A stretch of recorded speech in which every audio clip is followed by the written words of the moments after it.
पागलपन प्यार की चैप्टर 81। कृतिका अपनी मौत से मिलेगी। बिस्तर पर लेटे हुए पसीने से लथपथ इंसान पर डिम लाइट में चमक रहा था, जिससे वह स्पेशली कमजोर दिख रही थी। उसकी आईब्रो एक साथ झुकी हुई थी, उसके बुरे सपने आने के साफ इशारे थे। नहीं, मदद करो, मुझे बचाओ प्रिया, माँ दर्द होता है। अनु की तेज आवाज कमरे में घुस गई और उसके हाथ कंबल के चारों ओर कस गए। मुझे जाने दो, मेरे साथ ऐसा मत करो, मैं तुमसे रिक्वेस्ट करती हूँ, प्लीज। अनु के हाथ हवा में उड़ गए जैसे कि वो बुरे सपने को दूर करने की कोशिश कर रही हो। अचानक उस आदमी का चेहरा धीरे धीरे बिगड़ने लगा और आखिर ऋतिका का चेहरा बन गया। ऋतिका ने उसकी ओर देखा, उसकी आंखें मजाक से चमक रही थीं। तुम जेड की तरह सुंदर हो, लेकिन जेड कितना भी सुंदर क्यों ना हो, यह एक खिलौने के अलावा और कुछ नहीं है। एक खिलौना? नहीं, मैं कोई खिलौना नहीं हूँ, मैं नहीं हूँ। अनु की चीख किसी के भी कान छिदवा सकती है। तुम हो, तुम हो। बुरी आवाज ने लगातार उसे ताना मारा। ऋतिका का चेहरा मुड़ने और बदलने लगा। उसके 2 सींग निकले हुए थे, उसकी आंखें खून से लाल हो गईं और उसकी बाहें कपड़े में बदल गईं। उसने अनु की गर्दन के चारों ओर चक्कर लगाया और उसका गला घोंट दिया, जिससे उसका दम घुट गया। शैतान, तुम एक शैतान हो, वह चिल्लाई, स्ट्रगल किया और लगातार रोई। उसका पूरा शरीर दर्द और निराशा से कांप रहा था, जैसे कि वो नरक से 1 सेकंड दूर हो। उठो, तुम एक बुरा सपना देख रही हो। उठो। काव्या ने अपने कंधों को हिलाया और उसके गालों पर थप्पड़ मारा, उसे जगाने की कोशिश की। टीना के बर्थडे पार्टी की घटना के बाद से अनु अक्सर बुरे सपने में फंसी रहती थी। जब काव्या पानी लेने के लिए उठी, तो वो अनु के कमरे के पास से गुजरी और उसके रोने की आवाज सुनी। तुरंत वह जान गई कि उसे एक बुरा सपना आ रहा है। माँ, मुझे बचा लो, अनु ने रोते हुए कहा और अचानक अपने बिस्तर से उठ बैठी। उसकी आंखें तेजी से सिकुड़ रही थी, उसका दिल जोर जोर से धड़क रहा था, उसकी सांसें उखड़ी हुई और भारी थीं, और उसका माथा ठंडे पसीने से भीग गया था। डरो मत, अनु, तुम्हारी माँ यहाँ तुम्हारी तरफ है, ये ठीक है। वह सिर्फ एक बुरा सपना था। काव्या ने उसके ठंडे, गीले शरीर को गले से लगा लिया। उसके हग ने अनु के बुरे सपने को धो डाला। माँ, मैंने सपना देखा कि ऋतिका एक शैतान बन गई। वह मुझे मारना चाहती थी। उसने यहाँ तक कहा कि मैं जेड की तरह सुंदर थी, लेकिन मैं कितनी भी सुंदर क्यों ना हो, मैं सिर्फ एक खिलौना हूँ। काव्या ने उसके बालों को धीरे से सहलाया और कहा, ये सिर्फ एक सपना था। तुम वर्मा फैमिली की मालकिन हो, तुम खिलौना कैसे बन सकती हो? मैं तुम्हें अमीरी में नहाने करने के लिए बड़ी मेहनत से लाई। माँ, हम कब तक इसे बर्दाश्त करें? अगर हम उसके बुरे काम का भुगतान नहीं करते हैं, तो मैं हमेशा के लिए इन बुरे सपने का शिकार हो जाऊंगा। अनु की आंखें नफरत से चमक उठीं और उसका चेहरा गुस्से से मुड़ गया। काव्या ने उसके चेहरे पर पसीना पोंछा और जवाब दिया, मैंने तुमसे बदला लेने का वादा किया था। चिंता मत करो, आज रात के बाद ऋतिका उसकी मौत से मिलेगी। ओल्ड वर्मा के अभी बाहर जाने का मतलब ये होना चाहिए कि उन्हें ऋतिका के लापता होने की खबर मिली थी। हालांकि बहुत देर हो चुकी थी, सब कुछ खत्म हो गया था। ऋतिका को छोड़ दिया जाना तय था। अनु की आंखें चौड़ी हो गई। माँ, क्या ऐसा हो सकता है कि आपने पहले ही कुछ कर लिया हो? काव्या ने धीरे से उसके कानों में फुसफुसाया। अनु की आंखें खुशी से चमक उठीं। माँ, क्या ये सच है? काव्या ने देखा कि उसके खूबसूरत चेहरे पर रंग लौट आया है। वो अब उज्ज्वल और यंग दिखती थी। कोई रास्ता नहीं है कि तुम्हारी माँ तुमसे झूठ बोलेगी। क्या तुमको याद है कि अपने दादाजी को फोन आने के बाद घर से भागते हुए देखा था? वह अभी तक घर वापस नहीं आए हैं। ऋतिका की आंखें नफरत से भर गईं। ऋतिका ने मुझे इस तरह बनाया। हम पहले से ही दयालु हैं। वह गैंगस्टरों के एक समूह द्वारा किडनैप किए जाने और उसके साफ वीडियो टेप लेने के लायक थी। यह उसे पूरी तरह से खत्म कर देगा। माँ तुम्हारी इच्छा जरूर पूरी करेगी। हालांकि ऋतिका वर्मा फैमिली की एकमात्र खून की वारिस है। आपके दादाजी उसे बहुत अधिक देखते हैं, यहाँ तक कि उसे खोजने के लिए बहुत प्रयास करना पड़ता है। यदि हम पर कोई डाउट करते हैं तो आपके दादाजी हमें आसानी से नहीं छोड़ेंगे। हमें सफल होने के लिए हमें पहले वर्मा फैमिली को उसे निकालना होगा। इस तरह ऋतिका को हमारे सामने झुकना होगा और आपके दादाजी को उसकी परवाह भी नहीं होगी। ऋतिका के चेहरे के बारे में सोचकर, जो काफी हद तक सहर से मिलता जुलता था, काव्या की आंखें नफरत से जल उठीं। अनु ने आईब्रो चढ़ाते हुए पूछा, क्या होगा अगर ऋतिका ड्रग्स की लत छोड़ने में कामयाब हो गई? काव्या हंसी, तो क्या हुआ अगर वह छोड़ने का मैनेज करती है? ड्रग्स करना शब्द उसकी लाइफ को कलंकित करने के लिए काफी हैं। क्या तुमको लगता है कि तुम्हारे दादाजी वर्मा कॉरपोरेशन को किसी ऐसे उत्तराधिकारी को सौंपेंगे जो पहले ड्रग्स ले चुका हो? अनु ने सिर हिलाया, बिल्कुल नहीं। ड्रग्स लेना सोशल सर्कल में सबसे खराब स्कैंडल है। सर्कल के अंदर बहुत सारे लोग हैं, उसे बेनकाब करने का मतलब या तो उसे विदेश भेज दिया जाएगा या परिवार द्वारा उसे छोड़ दिया जाएगा। उद्धरण चिन्ह। सही बात है। इसके अलावा ऋतिका को दी जाने वाली दवा नई प्योर कोकीन और ड्रग्स थी। बस एक छोटी सी खुराक किसी को भी जीवन भर के लिए इसके साथ बांध देगी। ड्रग्स इस दुनिया में सबसे डरावनी चीज थी जिसने कई लोगों की लाइफ बर्बाद की। अनु की आंखें ऐसी काली पड़ गईं मानो वो पूरी दुनिया की सबसे घातक दवा बना रही हों। ड्रग्स द्वारा प्रताड़ित होने और एक चलती हुई लाश में बदलने के बाद मैं ऋतिका की दयनीय स्थिति को देखने के लिए और वेट नहीं कर सकती। काव्या हंस पड़ी। अनु, ड्रग्स धीरे धीरे उसकी लाइफ को अवजोर्ब कर लेगी, फिर उसकी जवानी और सुंदरता को छीन लेगी।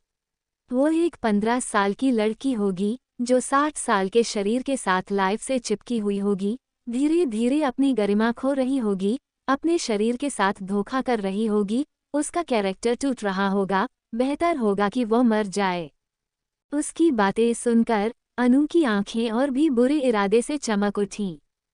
तभी काव्या का फोन बजा। खाली नंबर देखकर वह जवाब देने से पहले झिझक गई। मैंने सोचा था कि हम एक दूसरे से कांटेक्ट नहीं करने के लिए राजी हैं। एक ठंडी आवाज ने फोन के जरिए जवाब दिया, ऋतिका को किसी ने बचा लिया था। क्या वह बच गई? किसके द्वारा? काव्या का सिर घूमने लगा। उसने जो सुना उस पर यकीन नहीं किया। ऐसा लग रहा था मानो आसमान उस पर टूट पड़ा हो। दूसरी पार्टी को बहुत मजबूत सपोर्ट प्राप्त है। मुझे अभी के लिए छिप जाना है। तुम भी सावधान रहो। ऋतिका को कभी भी जल्दी गुस्सा मत दिलाना। हालांकि तुम इतना छोटा काम भी ठीक से नहीं कर सकते। तुम्हारी मेरे साथ ऐसा काम करने की हिम्मत कैसे हुई? उसके खत्म होने का वेट किए बिना काव्या गुस्से से फोन पर चिल्लाने लगी। वो इतनी गुस्से में थी कि उसके होश उड़ गए थे। श्योर रहो, ऋतिका अपनी मौत से मिली। इसके साथ ही लाइन कट गई। वही कार में एक अचंभे में ऋतिका ने सोचा कि उसने अमित की आवाज़ सुनी है। वह आवाज़ दूसरी दुनिया से आती हुई लग रही थी, उसके दिल के कमरे में जोर से दस्तक दे रही थी। अमित, क्या वो तुम हो? क्या तुम मुझे बचाने आए हो? उसकी कमजोर आवाज़ रुक रुक कर झटके से भर रही थी, मानो वह बर्फ और बर्फ की दुनिया में थी। उसकी हड्डियों से ठंडक आ रही हो। रेयान की लंबी और सनकरी आंखें तेजी से ठंडक से भर रही थीं। वह थोड़ा झुका, उसके कान के पास झुक गया और धीमी आवाज में फुसफुसाया, यह मैं हूँ रेयान, क्या तुम भूल गई हो?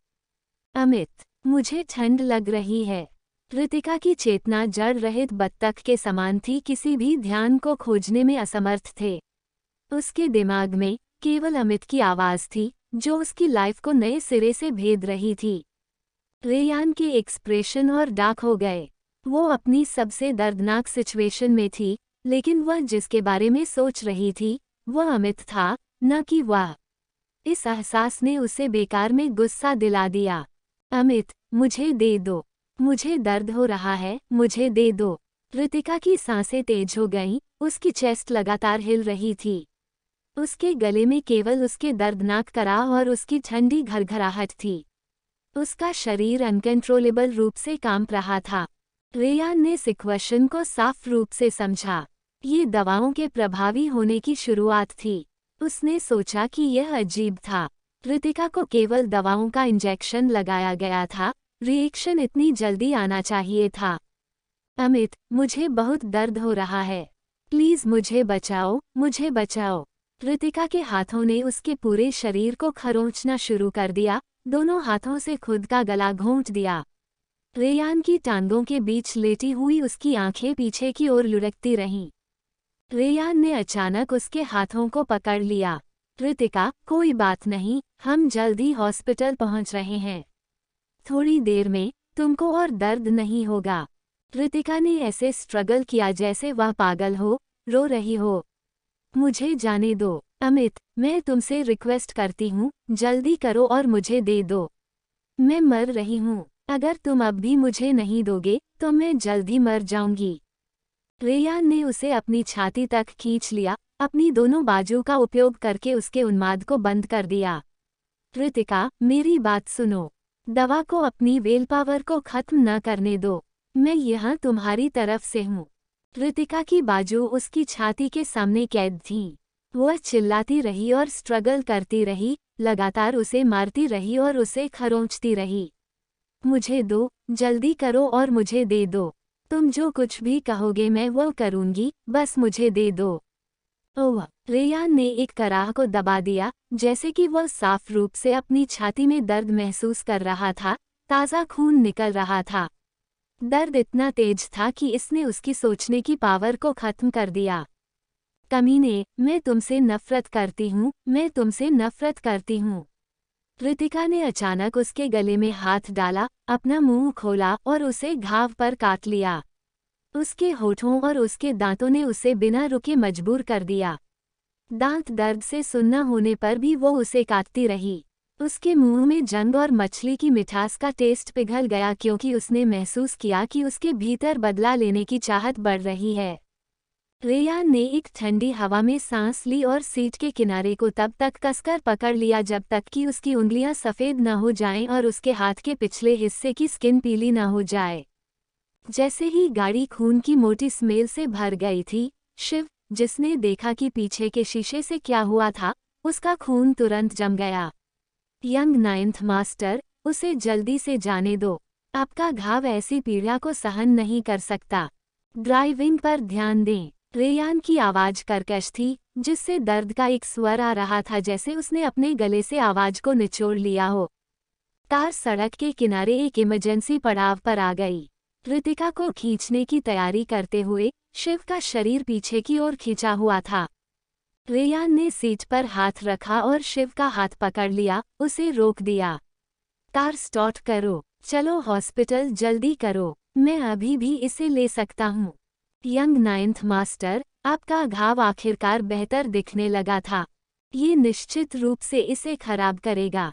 शिव ने फिर भी उसे मनाने की कोशिश की। बेसिकली यंग नाइन्थ मास्टर की चोट पहले से ही सीरियस थी, ब्लीडिंग को रोकना आसान नहीं था। वह वहां के होस्ट की देखरेख में स्वस्थ होने का अवसर लेते हुए इटली की यात्रा करने के लिए तैयार था। कौन जानता था कि यंग नाइन्थ मास्टर अपनी सीरियस चोट को नज़रअंदाज कर रितिका को बचाने के लिए शहर आएगा। इस यात्रा ने यंग नाइन्थ मास्टर के घाव को तड़पाया था और उसे फाड़ रहा था। उसकी चोट से काफ़ी खून बह रहा था। अगर तुम कार स्टार्ट नहीं करते हो और जल्द ही हॉस्पिटल नहीं पहुंच जाते हो, तो मुझे डर है कि मैं अब और दर्द नहीं सह पाऊंगा। रेयान ने ठंडी हवा में तेजी से सांस ली और उसकी बाहों ने रितिका को कसकर पकड़ रखा था। वो उसे टाइम पर नहीं बचा सका, लेकिन वो कम से कम दर्द में उसका साथ तो दे सकता था। शिव आखिरकार समझ गया कि उसने जो भी कहा, यंग नाइन्थ मास्टर उसे नहीं सुनेगा। वो बस इतना कर सकता था कि हॉस्पिटल में जल्दी पहुंच सके। शिव समझ नहीं पा रहा था कि यंग नाइन्थ मास्टर ने इस रितिका में क्या देखा। वह जो जानता था उसके अनुसार रितिका 15 साल तक सड़कों पर भटकती रही। वह गलियों से बस एक छोटी सी गैंगस्टर थी, उसे नहीं पता था कि उसके बारे में क्या बात यंग नाइन्थ मास्टर को इतना अट्रैक्ट करती है। कार आगे बढ़ गई और वे जल्द ही हॉस्पिटल पहुंचे। रेयान ने रितिका को कार से उतारा। इतनी ताकत के साथ उसने अपनी चोट को और भी ज्यादा फाड़ दिया और ज्यादा दर्द ने उसे ठोकर खाकर लगभग जमीन पर गिरा दिया। नौवे यंग मास्टर, मुझे करने दो। शिव ने रितिका को लेने के लिए जल्दी से अपना हाथ बढ़ाया। रेयान की आंखें ठंडक से चमक उठीं। मैं अपनी औरत को ले जाऊंगा। जब तक मुझ में एक सांस बाकी है, मैं किसी और को उसे उठाने नहीं दूंगा। शिव ने तुरंत अपना हाथ पीछे हटा लिया। लेकिन यंग नाइन्थ मास्टर, आपका घाव। रेयान ने उसे नजरअंदाज कर दिया और रितिका को अपनी बाहों में लेकर हॉस्पिटल में भाग गया।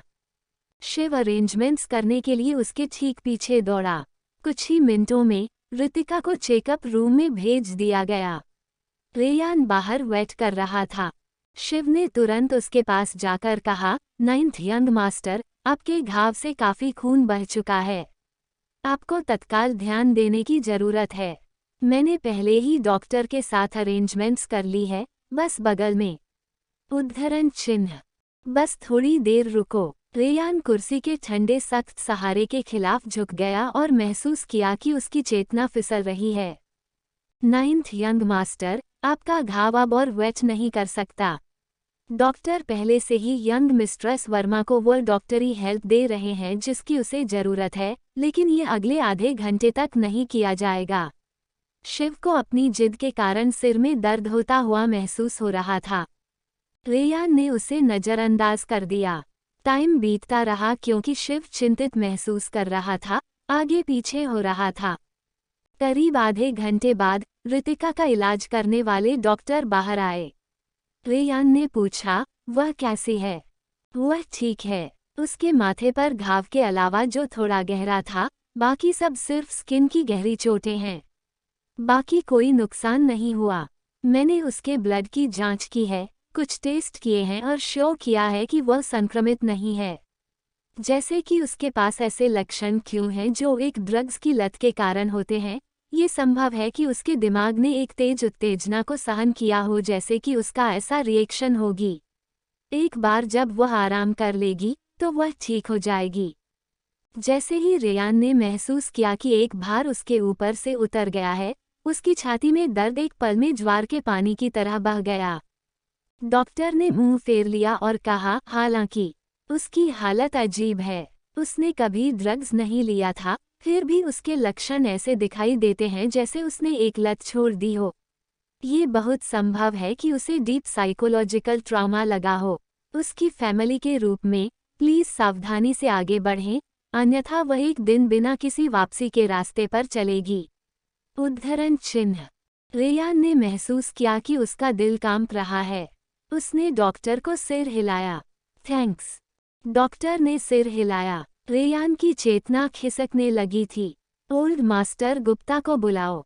उसे रितिका को देखने के लिए बुलाओ। अपनी बात कहने के बाद वह बेहोश हो गया। 82 तुम्हें वर्मा फैमिली में वापस लौट जाना चाहिए। सूरज की रोशनी पर्दों से रिसकर वीआईपी वार्डरूम में चमक रही थी। वाइबनम पेड़ की एक प्योर सुंदर सुगंध हवा में फैल गई क्योंकि रितिका बेहोश थी। उसका चेहरा चादर की तरह सफेद था। सूरज की किरणों ने धीरे से उसके चेहरे को सहलाया, जिससे वह इतनी ट्रांसपेरेंट दिख रही थी कि मानो वह एक सेकंड में टूट जाएगी। मम, उसने एक आवाज दी। उसकी लंबी पलकें एक तितली के कांपते पंखों की तरह थीं, धीरे धीरे सुंदर और खूबसूरती से खुल रही थीं। उसकी टकटकी कुछ खाली थी, जैसे कि वह अभी तक पूरी तरह से जागी नहीं थी। रितिका, तुम जाग रही हो। उसके बैग की रखवाली कर रहे थे ओल्ड मास्टर गुप्ता, जिन्होंने एक्साइटमेंट से उसका हाथ पकड़ लिया। कल रेयान के असिस्टेंट ने जो कुछ हुआ था, उसके बारे में उसे पहले ही बता दिया गया था। रितिका का सनशाइन अखबार के मालिक अभिनेंद्र ने किडनैप कर लिया था और लगभग ज्यादा दवाई के साथ ओवरडोज कर लिया गया था। ऋतिक को सीरियस स्ट्रोक लगा था और उसकी फीलिंग लगातार अनस्टेबल थी, यहाँ तक कि उसके लक्षण भी दिखा रहे थे जैसे कि वह ड्रग्स और छोड़ने के लक्षणों पर ज्यादा थी। न्यूज मिलने के बाद वह आनन फानन में हॉस्पिटल पहुंचे। रायचंद फैमिली के second young master Amit Raichand हर टाइम उसके साथ था जब वह बिस्तर पर लेटी थी। उसका पीला चेहरा बिस्तर की चादरों की तरह सफ़ेद था और वह कमजोर थी। पत्थर के घर में जो कुछ भी हुआ वह उसके दिमाग में लहरों की तरह भर गया, उसके सिर को अलग कर दिया। उसने सहज ही अपना सिर ढंकने के लिए अपने हाथ ऊपर कर लिए। अभिनेद्र का चेहरा एक अजीब तरह के पागलपन से मुड़ा हुआ था, उस तरह का पागलपन जिसने आपकी हड्डियों को दुश्मनी से कुतर दिया था। अभिनेद्र ने उसे हाथ से पकड़ लिया और सुई को उसकी बाह में इंजेक्ट कर दिया, जिससे दवा धीरे धीरे उसके माइंड में रिसने लगी। उसने सिर हिलाया जैसे वह पागल थी। नहीं, नहीं। ओल्ड मास्टर गुप्ता ने तेजी से उसका हाथ पकड़ लिया। जब उसने उसे अपने गले लगाए रखा तो उनका दिल दुखा और उनके झुर्रियों वाले हाथों ने धीरे से उसकी पीठ थपथपाई। रितिका, अब ठीक है। अब तुम हॉस्पिटल में हो। ये सब अब पास्ट में है। मत करो, रितिका बेतहाशा चिल्लाई, ओल्ड मास्टर गुप्ता की बाहों में बिना रुके स्ट्रगल करते हुए। Ritika, it's me, Grappy. यह अब ठीक है। यह अब सच में ठीक है। ओल्ड मास्टर गुप्ता ने उसे कसकर गले लगाया, इस डर से कि कहीं वह खुद को चोट न पहुंचा दे। ग्रैपी। रितिका की फीलिंग थोड़ी शांत हुई। उसने अचानक ओल्ड मास्टर गुप्ता को दूर धकेल दिया और डर के मारे अपनी गाउन की बाजू ऊपर खींच ली। उसने अपनी बर्फ सफ़ेद बाजू की जांच की, एक की जांच की फिर दूसरे को। रितिका, रेयान ने तुमको ठीक टाइम पर बचा लिया। तुमको दवा का इंजेक्शन नहीं लगाया गया था। ओल्ड मास्टर गुप्ता ने उसकी हरकतों को देखा और समझाया। हालांकि रितिका का सुनने के लिए बहुत कम ध्यान था। उसकी नज़र दोनों बाजुओं के हर स्थान को देखने पर फोकस थी। केवल जब उसने महसूस किया कि उसकी स्किन पर कोई सुई नहीं है, तो वह अचानक चिल्लाई, मुझे एक आईना चाहिए, आईना। मुझे एक आईना दो। ओल्ड मास्टर गुप्ता को नहीं पता था कि उसे आईना क्यों चाहिए था, लेकिन उसकी फीलिंग को देखकर वह जल्दी से वार्ड से बाहर भाग गए। उसने एक जाती हुई नर्स को खींच लिया और एक आईने की रिक्वेस्ट की। नर्स ने अपनी जेब से एक आईना लिया और उन्हें सौंप दिया। ओल्ड मास्टर गुप्ता तेजी से वार्ड में लौट आए और उन्होंने देखा कि रितिका कमरे के चारों ओर नंगे पांव घूम रही थी, जमीन पर जो कुछ भी पकड़ सकती थी उसे स्वाइप कर रही थी। साफ सुथरा वार्ड पूरी तरह अस्त व्यस्त था। आईना, आईना कहाँ है? मुझे आईना चाहिए। ओल्ड मास्टर गुप्ता उसके हाथ में आईना रखकर बिना देर किए उसका साथ देने गए। आईना यहाँ है। रितिका ने झट से छोटा पोर्टेबल आईना खोला। आईने में व्यक्ति की कोई धंसी हुई आंखें नहीं थी, कोई मोम पीली स्किन नहीं थी, कोई हड्डी का स्ट्रक्चर नहीं था, कोई रंगे हुए पीले बॉब बाल नहीं थे और कोई भारी मेकअप नहीं था। वाह! वह तुरंत एक बच्चे की तरह चिल्लाते हुए ग्रैपी के गले लग गई। न सपना था, न सपना था। उसका सच में रिबर्थ हुआ था। कल रात जो कुछ भी हुआ वह सिर्फ बेवजह की दहशत थी। उसे दवा का इंजेक्शन नहीं लगाया गया था। ओल्ड मास्टर गुप्ता ने उसकी पीठ को हल्के से थपथपाया, चुपचाप उसे दिलासा दिया। 2 महीने पहले अपने रिब के बाद से उसे लगा जैसे हर दिन एक सपना था। हर मिनट और हर सेकंड अथाह था। वह इतनी डरी हुई थी कि ये सब बस एक सपना होगा कि वो खुद को सीक्रेटली चुटकी भी ले लेगी, दर्द का यूज करके खुद को याद दिलाएगी कि सब कुछ सच था। उसका रिबर्थ हुआ था। बहरहाल, कल ही जब अभिनेद्र ने उसका हाथ पकड़ा और उसकी बाजू की स्किन में घुसने के लिए सुई उठाई, तो उसके दिल में गहरी दबी एक मेमोरी ने उसे लहर की तरह डुबो दिया। उसे लगा जैसे वह अपनी पिछली लाइफ से उसी सीन में लौट आई हो।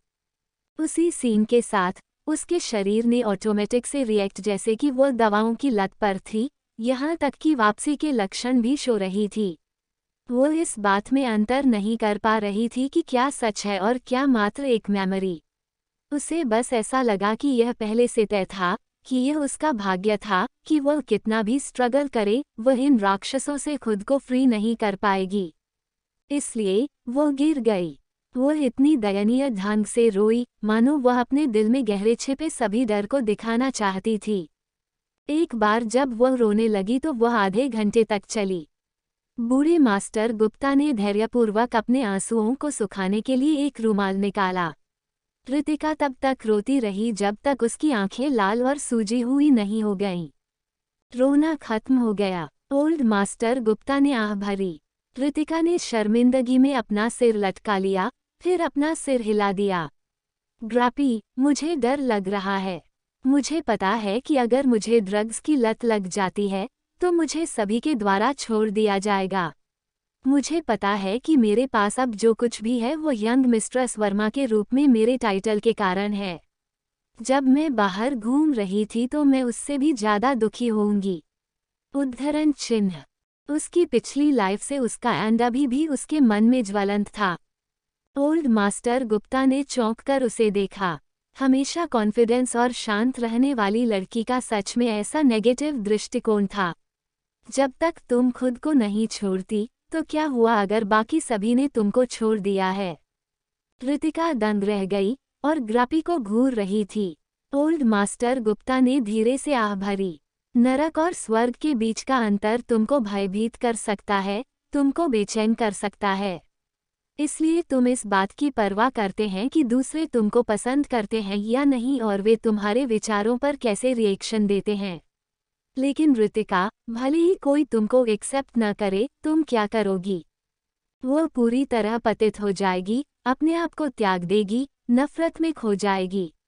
वो अपनी पिछली लाइफ में ऐसे ही निकली थी, है ना? इस टाइम ऋतिका घबरा गई थी। जैसा कि यह पता चला है, वह नहीं जानती थी कि कब, लेकिन उसकी पिछली लाइफ में उसकी मौत की मेमोरी उसके दिल के क्षेत्र में बदल गई थी। वह ठंडे पसीने में टूट गई। पास्ट की चीजें पास्ट में ही रहनी चाहिए। अब जो मायने रखता है वह है फ्यूचर। गॉड ने उस पर दया की, इसलिए उन्होंने उसे फिर से अपनी लाइफ जीने का मौका दिया। उसके लिए वरदान या अभिशाप होना उसके भीतर निहित है। पास्ट में सब कुछ इतिहास बन गया था, उसे अब और ज्यादा जुनूनी होने की जरूरत नहीं थी। पास्ट का जुनून धुएं की तरह बिखर गया। उसके दिल की गहराई में साफ होने की फीलिंग जगी और सभी नेगेटिव फीलिंग दूर हो गईं। हालांकि ये किडनैपिंग वो निश्चित रूप से इसे जाने नहीं देगी। काव्या, तुम रुको और देखो। जो कुछ तूने मुझ पर डाला है, मैं उसे 100 बार, 1000 बार लौटा दूंगी। दादाजी, ऋतिका हल्के से चिल्लाई। शायद ऐसा इसलिए था क्योंकि उसकी मेंटली सिचुएशन काफी बदल गई थी, लेकिन अपने दादा का सामना करना पड़ रहा था, जिन्होंने उसे पिछली लाइफ में प्यार किया था और उसे छोड़ दिया था। वह पहले की तुलना में शांत थी। ऋतिका, तुम जाग रही हो? क्या आप अभी भी अनवेल महसूस करती हो? क्या तुमको डॉक्टर के यहाँ आने की जरूरत है? ओल्ड मास्टर वर्मा ने कहा, जब वह उसके बिस्तर के पास गया और ध्यान से उसकी जांच की। ये देखकर कि उसकी आंखें लाल थीं और उसका चेहरा पीला था, लेकिन अन्यथा ठीक लग रहा था, उसने महसूस किया कि उसके दिल पर भार धीरे धीरे उठ रहा है। दादाजी, मैं ठीक हूँ, चिंता मत करो। ऋतिका उन्हें दिलासा देने के लिए मुस्कुराई। दादाजी ने दलिया खरीदा जो आपको पसंद है। तुम पूरी रात बेहोश रही, तुम्हें भूख लगी होनी चाहिए। ओल्ड मास्टर वर्मा की नजरें थोड़ी जटिल थीं। ये बच्ची 2 महीने पहले ही वर्मा फैमिली में लौट आई थी। यहाँ तक कि जो खाना उसे पसंद था, उसे ओल्ड गुप्ता को भी देना पड़ता था। इससे उसका दिल असहज हो जाता था। अगर उसने ऐसा नहीं कहा होता तो उसे ऐसा नहीं लगता। हालांकि एक बार जब उसने ये कहा तो ऋतिका को लगा जैसे वो कुछ लाइफ के लिए भूखी रह रही है। मैंने कल रात से कुछ नहीं खाया, मुझे बहुत भूख लगी है। उसके शब्दों में ओल्ड मास्टर वर्मा और ओल्ड मास्टर गुप्ता दोनों ने अपने दिल में दर्द महसूस किया। ओल्ड मास्टर वर्मा ने जल्दी से थमस खोलने में मदद की, दलिया को एक कटोरे में डाल दिया। दादाजी ने बहुत कुछ खरीदा, भरपेट खाओ। गर्मा गर्म दलिया से भाप निकलती है, ऋतिका खुश होकर चिल्लाई। ये 9th हेवन क्लब से दलिया है। यह अद्भुत खुशबू आ रही है। उद्धरण चिन्ह। मैं स्पेशली से इसे खरीदने के लिए सुबह गया था। 9th हेवन क्लब में डिलीवरी सेवा नहीं थी, इस प्रकार जब उसने सुना कि ऋतिका का फेवरेट खाना 9th हेवन क्लब से दलिया है, तो वह जानबूझकर उसके लिए इसे खरीदने के लिए चला गया। थैंक्स दादाजी, ऋतिका ने बड़े चाव से खाया। धीरे धीरे खाओ, कोई इसे तुमसे छीनने वाला नहीं है। ओल्ड मास्टर गुप्ता ने उसे एक रुमाल दिया, उसके चेहरे पर लगे दलिया को पोंछते हुए। बूढ़े मास्टर वर्मा ने उसे देखा, उसके शब्द उसके गले में फंस गए। ऋतिका ने जानबूझकर ऐसा दिखावा किया जैसे उसने कुछ नहीं देखा, अपने खाने में अपना चेहरा छिपा लिया। ओल्ड मास्टर वर्मा ने आह भरी। ऋतिका, तुम वर्मा फैमिली में वापस क्यों नहीं आ जाती? तुम्हारे नानाजी शहर के एरिया से बहुत दूर रहते हैं और यह पुराने लोगों के लिए सही है। लेकिन तुम एक यंग इंसान हो, ट्रांसपोर्ट तुम्हारे लिए कंफर्टेबल नहीं होगा। इस बार जब ऋतिका को किडनैप किया गया था तो उसकी आत्मा उसके शरीर से डर गई थी। ओल्ड गुप्ता का फोन आने पर वह गुप्ता मैंशन की ओर तेजी से बढ़ा। पुलिस गुप्ता मैंशन द्वारा पहरा दे रही थी, स्थान का पता लगाने के लिए फिरौती के फोन का इंतजार कर रही थी। लेकिन 2 घंटे तक इंतजार करने के बाद भी फोन नहीं लगा। उसने ये सोचने की हिम्मत नहीं की कि अगर किडनैपर को पैसे निकालने में कोई दिलचस्पी नहीं है तो ऋतिका का क्या होगा। आशंका बनी रही और उन्होंने 3 घंटे तक वेट किया। ओल्ड गुप्ता को आखिरकार यह कहते हुए एक फ़ोन आया कि ऋतिका ठीक है, वह हॉस्पिटल में है। वह और ओल्ड गुप्ता फिर जल्दी से हॉस्पिटल पहुंचे। हॉस्पिटल के बिस्तर पर पड़ा उसका पीला चेहरा, सफ़ेद चादर से ढका उसका पतला शरीर, वह गुड़िया की तरह कमज़ोर लग रही थी। उसका दिल बुरी तरह से हिल गया, उदास से परे महसूस कर रहा था। डॉक्टर से उसकी सिचुएशन के बारे में पूछने के बाद उसने महसूस किया कि उसे लगभग ड्रग्स का इंजेक्शन लगा दिया गया था, जिससे उसे एक दर्दनाक अनुभव हुआ। ये बदले में वापसी के लक्षणों के समान प्रतिक्रिया का कारण बना। इस खबर ने उनका दिल और भी तोड़ दिया। जब वह पूरी रात उसके पास रहा तो वह चुपचाप बिस्तर पर लेटी रही, मानो उसकी सांसें भी कमज़ोर हो गई हों। ऐसा लग रहा था कि पलक झपकते ही वह चुपचाप खिसक जाएगी। वह पूरी रात बेचैन रहा। उसने डॉक्टर से सुबह एक बार फिर उसकी जांच करने को कहा। उसने तभी राहत की सांस ली जब डॉक्टर ने कहा कि वह जल्द ही होश में आ जाएगी। अगर यह नहीं होता कि वर्मा फैमिली ने उसके साथ कैसा व्यवहार किया होता तो वह ओल्ड गुप्ता के यहाँ रहने के लिए नहीं जाती। बकियों ने किसी खामी का फ़ायदा नहीं उठाया होगा और उसका किडनैप नहीं किया गया होगा।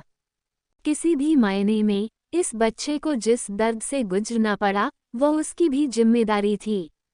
ओल्ड मास्टर गुप्ता ने उसकी बातें सुनी, उसकी आंखें चमक उठीं, लेकिन फिर भी वह बिना एक शब्द कहे चुपचाप बगल में खड़ा रहा। ऋतिका थोड़ी हैरान थी। दादाजी, इस बार बस एक दुर्घटना थी। मैं फ्यूचर में सावधान रहूंगी। आप चिंता न करें, मैं ग्रपी के पास में अच्छी तरह से रह रही हूँ। आजकल मैं ग्रपी से आज सीख रही हूँ। अगर मैं वर्मा फैमिली में वापस आ जाती तो ग्रपी के लिए मेरी पढ़ाई का गाइडेंस करना असुविधाजनक होगा। उद्धरण चिन्ह। ओल्ड मास्टर वर्मा ने मुंह फेर लिया। मैंने तुम्हारे ग्रपी से सुना है कि तुम अच्छी तरह से सीख रही हो। इन चीज़ों के लिए तुमको बस एक बेसिक समझ होनी चाहिए और आगे बढ़ना चाहिए। आखिरकार टीम दूसरों के लिए काम करने वाले इंसान नहीं बनने जा रही ही। ऋतिका ने खंडन किया। दादाजी, बेसिकली से मेरी कुछ बेसिकली नॉलेज पाने की समान मानसिकता थी। हालांकि जब मैं अपनी पढ़ाई में सीरियस हुई तो मैंने महसूस किया कि हर एक चीज़ की अपनी आध्यात्मिकता होती है। 15 साल से बाहर भटकने के कारण मुझे ये सारे गुण याद आ रहे हैं। कोई फर्क नहीं पड़ता कि एक सच शिक्षा कितनी अच्छी होगी, फिर भी मुझे एक इंसल्ट का लेबल दिया जाएगा। इन गुणों से युक्त होकर ही मैं अपने भीतर से ग्रेस का संचार कर सकूंगी। इस तरह मैं लोगों को चुप करा पाऊंगी। ओल्ड मास्टर गुप्ता ने सराहना में सिर हिलाया। ये बच्ची सचमुच इंटेलिजेंट थी। ऋतिका, तुम वर्मा फैमिली की उत्तराधिकारी हो। फ्यूचर में तुमको निश्चित रूप से वह सब कुछ विरासत में मिलेगा जो वर्मा फैमिली का है। तुम इन बातों को आसानी से समझ सकती हो। तुमको इतने डीपली से स्टडी करने की जरूरत नहीं है जब तक तुम अपनी ग्रापी की विरासत को जारी रखना नहीं चाहती। ऋतिका हंस पड़ी। दादाजी, मैं अपनी लिमिट जानती हूँ। ये सब सीखना मेरे आंतरिक अस्तित्व को पोषित करने के लिए ही है। इनका वर्मा फैमिली की उत्तराधिकारी होने से कोई लेना देना नहीं है। दादाजी तुमको हरा नहीं सकते। इतना सेंसिटिव कैसे बोलती हो?